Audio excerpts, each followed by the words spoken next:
Today, Big Island Video News remembers Robert Herkes, a longtime local politician and Hospitality Hall of Famer.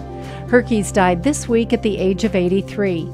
In life, he was a colorful speaker and pulled no punches when it came to serving the people. We cannot go another 4 years with a Republican administration. But look at the other things we brought in. We brought in mongoose, for God's sake. If that wasn't stupid. When I get elected to the Senate in Puna, I'm going to try to get one for Puna. Herkes was raised in Hilo and became a U.S. Army veteran.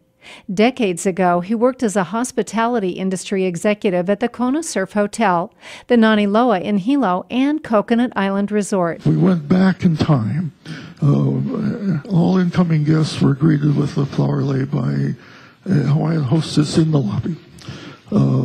We gave them champagne in the afternoon, coffee in the morning, and in the evening we put orchids everywhere. We had night turn-down service. We put orchids all over the pillows, all over the bed, in the toilets, all over the... As a public servant, serving on the Hawaii County Council as far back as 1984, and also for a short stint as state senator followed by a long career as a representative, Herkes championed many causes for Hawaii Island's rural population. I've got the experience and the track record of getting things done, and you can see I have a passion for the job. Vote Bob Herkes tomorrow. Here is a look at some of the accomplishments most meaningful to him during his career as an elected official, told in his own, sometimes cantankerous words. When I got elected, there was 1,200 homes on telephone party lines, if you even remember that. I took on GTE Hawaiian Tel. We beat them. It was a tough fight. There are no more party lines in the state of Hawaii. And the people will be able to come and express their concerns about fog, what's happening to them, what's happening to their animals, how can they get help? For example, you go down to Milali. You're going to be able to give the people in Milali basic clinical service. They can communicate with doctors. They can get their medication. $350,000. You can't build a clinic for that. And then I tried to get it into the budget, and the first year I couldn't get it. And I was very unhappy. Well, we finally got the money.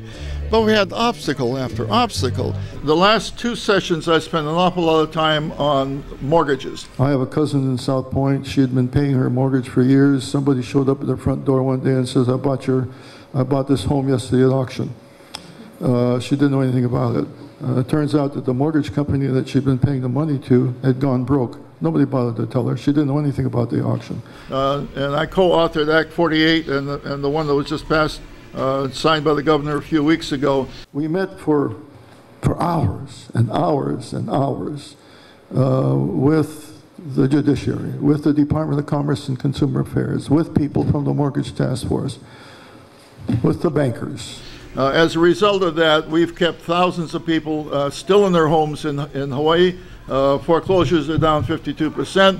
The federal government said that Hawaii was number 2 in the nation for mortgage foreclosures. I get calls every week, people that want help and where to go on mortgages, and you can call my office and we'll be happy to get you to the right place. I got $18 million for a disaster shelter for Ka'u High School. The place to go when there's a disaster in the area, if there's a tsunami, if there's forest fires, if there's big earthquakes, people can go there. This would be built to FEMA standards. I don't think there is another disaster shelter in the state of Hawaii built to FEMA standards. Maybe one. Civil Defense at their place is probably nice and cozy while the rest of us blow away. But the way it's going disappoints me because it won't be FEMA approved, it won't be VOG resistant, and that's primarily because of these ridiculous building codes that we have. There is absolutely no reason for that building to be hurricane resistant. It should be VOG resistant. The KL bypass was stuck at the Department of Transportation. I unstuck that and got it built, or else it might still be stuck. I got funding for the what is now the Helene Hale Gym at Pahoa School. The chief engineer, Hawaii County Water Supply, says his job is to maintain the existing system. Oh, come on. You mean there's no growth in the Big Island? There's no new subdivisions that might use water? I got to tell you a story. The first time I got the money for this, Ben Cayetano was governor. He didn't like you, and he sure didn't like me. And what I think should happen is I think we should get rid of the Board of Water Supply, and I think that the chief engineer, Department of Water Supply, ought to report to the mayor and be on the mayor's cabinet. I'm not getting very far with that. So then when legal came in, We tried again, and Nietzsche knows lingo from Maui, so he went down and beat on her door, and so she released the money. So it's taken a while. We recently got water for Ocean View. It took me 6 years to do that, and $6 million, but it took all the water trucks off the road, and it gave people water. The other feeling is people on the other side of the island say, well, you know, they moved out there, they knew there wasn't any water. You know, I don't buy that. You know, I don't buy that argument. Look at that beautiful stuff. We're taking all those water trucks off the road and making the road safer, everybody safer, and water closer to home. And if you look back in history, there have been wars that have been fought over water. Can't live without water. Gotta save that.